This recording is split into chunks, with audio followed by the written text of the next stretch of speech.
To say about me, I love to sing, and I love women. Dean Martin wasn't just a singer or an actor, he was a whole mood, cool, calm, and always collected. He ruled Hollywood with a drink in his hand and a joke on his lips, but behind that charm was a life full of pain, loss, and quiet suffering. He climbed to the top, but the price he paid was heavy, from a complicated love life to the tragic death of his son and later his beloved wife. Dean's story turned from glamorous to gut-wrenching. Join us as we take a deep look at the man behind the legend, his life, his love, and the sorrow that followed leading up to his own death in 1995. The boy from Steubenville, Dean Martin, was not always Dean Martin. He was born Dino Paul Crocetti on June 7, 1917 in Steubenville, Ohio. His family came from Italy. His father, Gaetano Crocetti, worked as a barber, and his mother, Angela, was born in Ohio to Italian parents. Dino grew up in a house where only Italian was spoken. In fact, he didn't learn English until he was 5 years old. Because of this, Dino had a rough time in school. He couldn't speak English well, so other kids bullied him. His early school years were hard. He felt different later. He said that school just wasn't for him. He once joked, "I had a bicycle and I never missed a meal, but I was just too smart for those teachers in school." That line made people laugh, but it also said something deeper. He didn't feel like he fit in. By the time he reached the 10th grade, he had enough. He dropped out of school and left the classroom behind for good. That decision took him down a very different path, one filled with hard work, risks, and rough jobs, fighting for a future. After leaving school, Dino tried to follow in his father's footsteps. His dad wanted him to become a barber, but Dino had other ideas. Worked many small jobs to get by: gas station helper, milkman, and even drugstore clerk, but these jobs didn't excite him. What caught his attention was boxing. Dino started fighting under the name Kid Crochet. It was a tough way to earn money. He said he fought in 12 matches and won all but 11, which means he only won one. Even though he didn't win much, the experience left physical marks. He got a broken nose, a scarred lip, and shattered knuckles because Heckle didn't even afford the hand wraps that boxers usually used. But Dean wasn't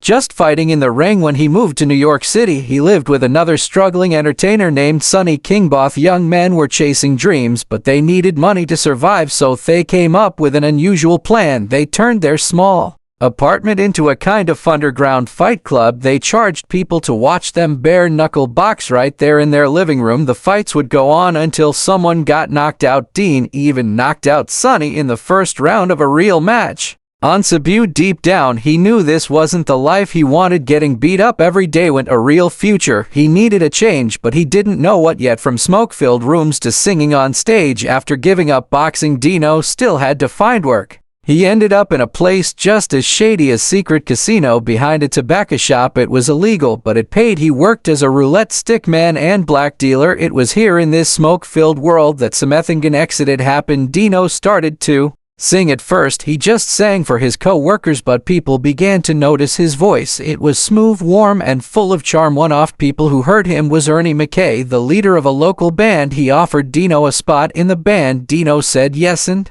his life started to change. He began performing in nightclubs around Ohio, using the name Dino Martini, inspired by opera singer Nino Martini. In 1938, he joined Sammy Watkins, another well-known band leader. Watkins took him on tour and gave him one piece of advice that would shape his future: change your name to Dean Martin. And so he did. By 1943, Dean was living in New York and performing full-time, but it wasn't easy. He had to work hard to get noticed, and he had to keep shaping his image. He wasn't just building a music career, he was building a persona, and that persona would soon become world famous. As Dean Martin became more well-known, so did his act. He didn't just sing, he performed. He would walk on stage holding a glass of whiskey, always looking relaxed and smooth. He made it seem like he was just there to have a good time, but that act wasn't his own idea. He copied the style from a man named Phil Harris, a performer who built his image around being a hard-drinking woman-chasing showman. Still, Dean made death look his own. His fans loved him for it. He became known as the king of cool, but what people saw on the outside didn't always match what was happening inside. Dean was quiet. He didn't talk much, especially at parties or big events. In a rare interview with Oriana Felici in 1967, he explained why everybody thought I was big-headed and stuck-up, and I wasn't. He said, "I don't know what to say to people. I didn't know how to speak good English." Even though he had become a star, his struggles with language from childhood still made him feel out of place. That's why he often stayed silent. People misunderstood him. They thought he was cold or distant, but really he was just shy, and that shyness never fully went away. His life was full of contrast. On stage he was confident and funny. Off stage he was quiet and unsure, but he never forgot where he came from. That mix of tough beginnings and inner struggle stayed with him his whole life. Dean Martin and Jerry Lewis. In August 1944, Dean Martin's career took a big turn. He met a young comedian named Jerry Lewis at the Belmont Plaza Hotel in New York. Dean was performing at the hotel's Glass Hat Club when he spotted Jerry and said, "Hey, I saw your act, you're a funny kid." That one comment started a partnership that would last for the next 10 years. Dean and Jerry quickly became friends. They joined each other's acts and formed a team. Their first performance together was in Atlantic City at the 500 Club on July 24th. 1946, but their debut didn't go well. The crowd didn't laugh, and the club owner Skinny D'Amato warned them they'd be fired if the next show wasn't better. So they rushed to the alley behind the club and came up with a new plan. Jerry would act like a clumsy busboy while Dean tried to sing. Jerry would drop dishes, chows, and Dean would throw bread rolls at him. It was wild, silly, and funny, and the audience loved it. This new act changed their careers. They did slapstick crack jokes and made up scenes on the spot. They didn't care about the crowd. They performed for each other, and that's what made people laugh the most. The act grew bigger. They got shows all along the East Coast. Their biggest early gig was at the Copacabana in New York. They became a hit in 1948. They made their debut on the first episode of The Ed Sullivan Show, then called The Toast of the Town, performing alongside big names like Rodgers and Hammerstein. To improve their act even more, they hired young writers, Norman Lear and Ed Simmons. These writers helped them move from nightclubs to radio and film. In 1949, they signed a movie deal with Paramount for My Friend Irma, where they served as comic relief, but the deal came with freedom. The agent Abby Gressler made sure they could make one movie a year through their own company, York Productions. On top of that, they kept full control over their club shows, records, radio, and TV appearances. This helped them earn millions. In his book Dean and Me, Jerry Lewis wrote, "Dean was one of the great comic geniuses of all time. Their friendship was deep. Jerry was even best man when Dean got married in 1949, but behind the laughs, cracks were forming when the laughter started to fade. Despite their success, things weren't perfect. Critics started to complain that their movies were too similar. Dean got tired of playing the same role in every film he wanted. Moret started putting less energy into their performances while shooting Three Ring Circus. In 1954, a photo was published on the cover of Look magazine. It featured Jerry Lewis and actress Cherie North, but Dean had been cut out of the picture. That was the last straw, according to their publicity manager Jack Keller. Dean stormed on Tove set holding the magazine. He threw it in Keller's face and cursed him out. Jerry Lewis remembered Dean's mood changing one day. Dean said, "Anytime you want to call it quits, just let me know." The fun was gone. Dean didn't feel like part of the show anymore. He said later, "Why the hell should I come in on time? There's not a damn thing for me to do." He felt like a background act, not an equal partner. In Three Ring Circus, Dean didn't even sing until 35 minutes into the film, and when he did, it was an old tune. It's a big, wide, wonderful world, sung to animals. The partnership that once felt magical now felt one sided. And stayed professional and worked until the contract ended, but the breakup came on July 25, 1956, exactly 10 years after they first teamed up. Dean walked away quietly but with his head held high. Life with the Rat Pack. After parting ways with Jerry Lewis, Dean and slowed down. He focused on his singing and acting career and soon became a big name in Las Vegas. There he joined a group of entertainers known as the Rat Pack. The crew included Frank Sinatra, Sammy Davis Jr., Joey Bishop, and Peter Lafford. They were known for their classy, party-filled lifestyle, late nights, laughter, and liquor, but while the group loved the wildlife, Dean wasn't exactly like them. To outsiders, Dean looked like the wildest of them all. Sinatra once joked he's got a tan because he found a bar with a skylight. But that wasn't true in real life. Dean wasn't much of a partier while the rest of the pack stayed out until morning. Dean was often the first to leave. He liked doing things his way. Tom Drean, a comedian who opened for Sinatra, said that Dean's quiet style often annoyed Frank, but over time Sinatra respected him more because of it. Dean wasn't trying to fit in. He did what felt right for him. Dean and Frank had a deep friendship. Dean's daughter Diana Ansa said to watch them on stage together was brilliant because you could see the love in their eyes, the respect for each other. Their bond wasn't just for show. Their families were close too. They were more like brothers than just co-stars, but even close friendships can be tested. The mob, the drinks, and the act behind the man. Dean Martin may have become a smooth Hollywood icon, but his past was far from clean. Before fame, he had worked as a bootlegger and even fought in bare-knuckle boxing matches, so when he started performing for mob-connected crowds alongside the Rat Pack, he wasn't shaken like others. He had already seen darker side of life. While Frank Sinatra had deep ties with the mob and most of the Rat Pack stayed polite and quiet around gangsters, Dean didn't play by their rules. After one performance, a group of mobsters came up to him and said, "We want to thank you for helping us out." Dean didn't smile. He simply looked them straight in the eye and replied, "No, I did it for Frank," and walked away. That bold moment showed Dean's past hadn't left him weak, it made him fearless. Dean also had a publicity image that made him look like a heavy drinker. He was almost always seen with a whiskey glass in hand on stage. Fellow Rat Pack member Sammy Davis Jr. once joked, "If this don't straighten my hair, nothing will." But in truth, the glass held Martinelli's apple juice. It was all part of the act. Dean's slurred speech and tipsy manner were fake. That his backup singer Patty Grebo said it was just showbiz. Even Jerry Lewis backed that up in an interview. Dean himself once told the Saturday Evening Post, "They drank about 1/10 as much as I pretend to." Speaking of which, Dean Martin's charm wasn't just in his voice, it was in how effortless he seemed. The Dean Martin Show, when NBC offered him his own variety show in the mid-1960s, Dean agreed, but only on his own terms. He told them he'd only work on Sundays, didn't want to rehearse, and wanted to own the show after it aired once. Enkied, yes, and did you know that Dean didn't attend rehearsals? Instead, he had to stand and go through the entire routine with dancers and guests. Sometimes if there wasn't a football game on TV, Dean would watch the rehearsal on a monitor from his dressing room. But once cameras rolled, Dean was there, smooth, relaxed, and totally in control. That show, The Dean Martin Show, ran from 1965 to 1974 and pulled in 40 million viewers. People loved the way he seemed so natural. Dean once explained, "The reason this show is a hit is that it's me up there on that screen. It ain't nothing phony, that's really me." He became so cool that even Elvis Presley looked up to him. Though Elvis had a tense relationship with singers like Sinatra, he admired Dean. Dean was one of Elvis's singing idols in the early 1950s. Elvis even sang Dean shit, "Everybody loves somebody." At a concert with Dean in the audience, Dean may not have been a reader, but he loved comic books. In fact, the only full book ever read was Black Beauty. He once said, "If you have luck, you don't have Tobe Smart."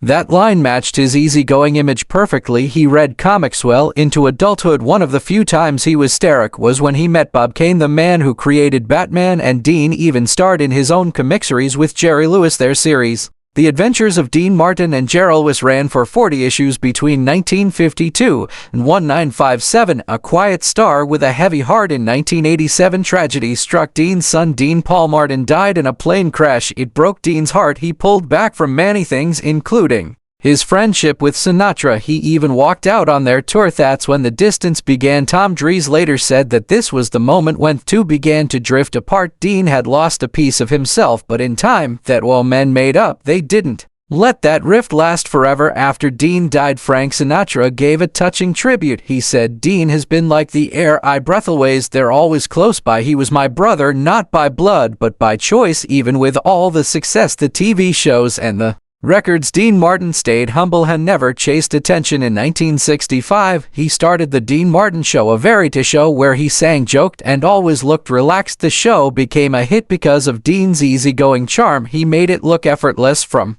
1974 to 1984, he hosted the Dean Martin Celebrity Roast, where stars, comedians, and event politicians were teased in good fun. It became another fan favorite. Dean stayed active, performing on stages in nightclubs and recording music by the end of his career. He had appeared in 85 films and TV shows and sold over 12 million records in the US alone, over 50 million worldwide. His voice became part of American culture. Songs like "That's Amor Suave," "Everybody Loves Somebody," and "Ain't That a Kick in the Head" are still played. Dean Martin gave the world laughter, music, and memories, but be hindled that he carried more weight than most people ever knew, and it was related to his personal life too. Dean's first love and the start of a big family. Dean Martin got married for the first time in 1941. His bride was Elizabeth Ann Betty McDonald. She was his first love and the woman who helped him build his family during the early years of his career. Betty and Dean lived together in Cleveland Heights, Ohio. After their wedding, not long after they started having kids, their first child, Craig, was born in 1941. Then came Claudia in 1940 for Gail, in 1945, and Diana in 1948. That made 4 children, 1 boy and 3 girls, but the marriage didn't last. After 8 years together, they decided to go their separate ways. In 1949, Dean won custody of all 4 kids and Betty moved to the San Francisco area. After the divorce, she stayed out of the spotlight and passed away in 1989. Betty's time with Dean may have been deadly, but she was there during the time he was still building his name. She helped raise the first half of the large family he would become known for, and their children would stay close to Dean even after the split. But Dean's life changed again soon after Betty left his life for someone who would be much more than just his second wife, the wife hosted by Dean for 24 years. Only a week after Dean's divorce from Betty was final, he got married again. His second wife was Jean Beager, a model and former Orange Bull queen. They got married on September 1, 1949, at the home of a famous Hollywood club owner. Jerry Lewis was Dean's best man. Jean had met Dean the year before on New Year's Eve at a club in Miami. She didn't even know who Dean or Jerry was at the time, but as Jean told biographer Nick Toscas, "We locked eyes and I knew we just fell madly in love together." They had 3 children, Dean Paul Jr. in 1951, Richie in 1953, and Gina in 1956. Dean already had 4 kids from his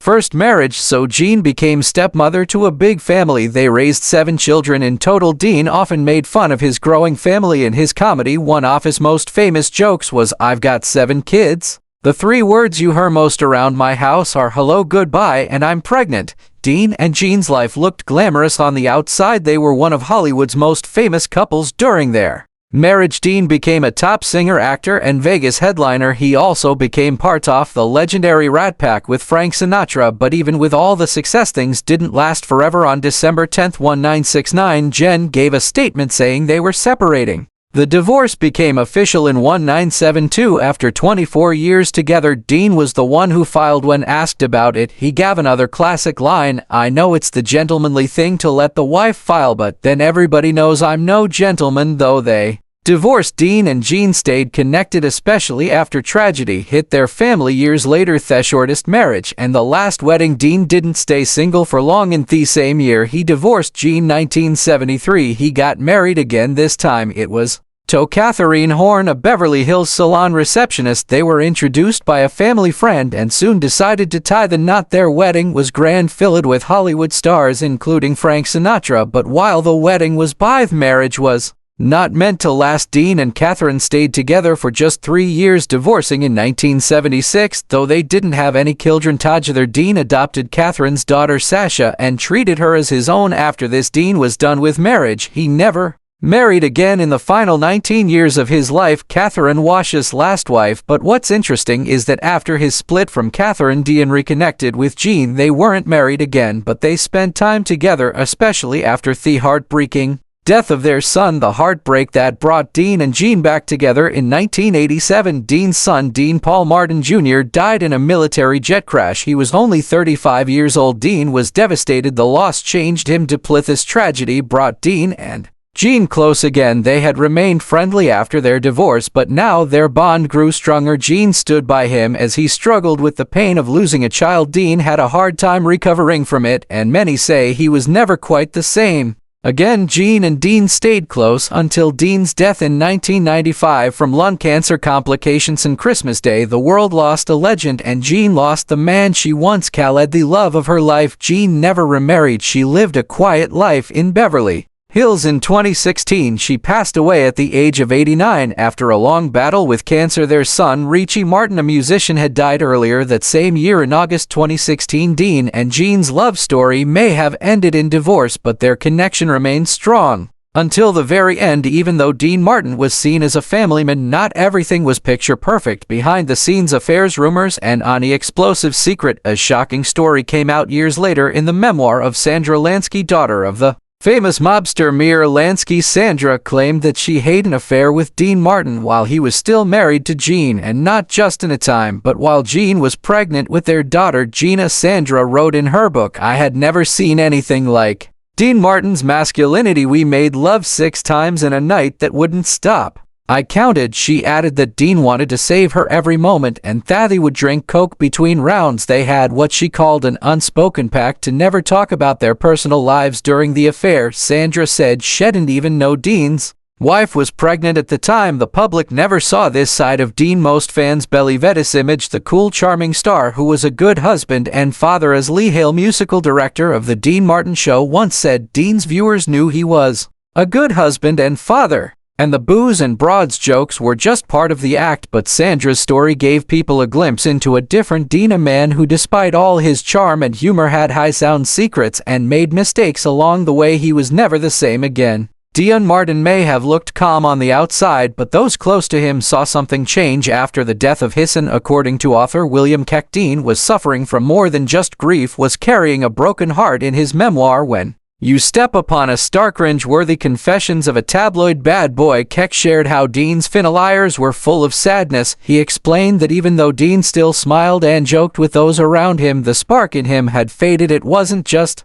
the loss, it was the kind of pain that never really goes away. Keck told Fox News that Dean would often tell him, I'll be back on that stage one day, you'll see me. But deep down it was clear he was done. He had no plans to perform again. His heart just wasn't in it anymore. People around him noticed this too. Close friend and impressionist Rich Little said it best once he lost his son, that was the end of him. That was a big part of him that died and never recovered. Those words painted the picture clearly. Dean had lost more than a son. He had lost himself. According to Jerry Lewis, that's when Dean really started drinking. Jerry said simply, Dean let himself go. The performance stopped being an act. Thepin took over. He didn't talk much about it. He didn't seek attention, but those who had known him for years saw the difference. Dean Martin, the man who on sell it up every room, now just wanted quiet. He pulled away from the spotlight and slowly faded out of public life. His final goodbye in 1993. Dean's health started to decline. He had been a heavy smoker all his life, and that finally caught up with him. He was diagnosed with lung cancer at Cedars-Sinai Medical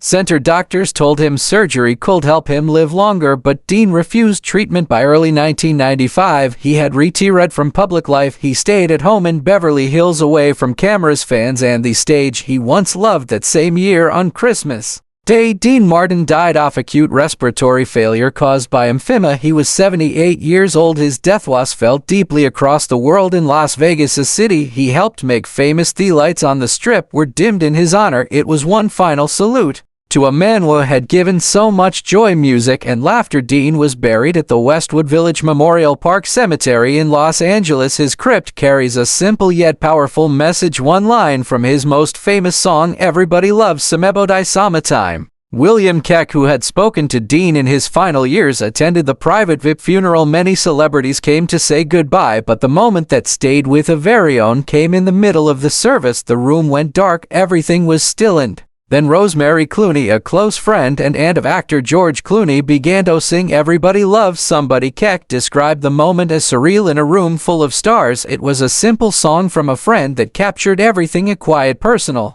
goodbye to a man the world knew as a legend, but who in the end was just a father, a friend, and a man who missed his son. Do you think Dean Martin truly found peace in his final years, or was he always carrying that Breck? Share your thoughts in the comments below, and don't forget to hit like, subscribe, and stay tuned for more incredible stories from Hollywood's fascinating history. See you next time.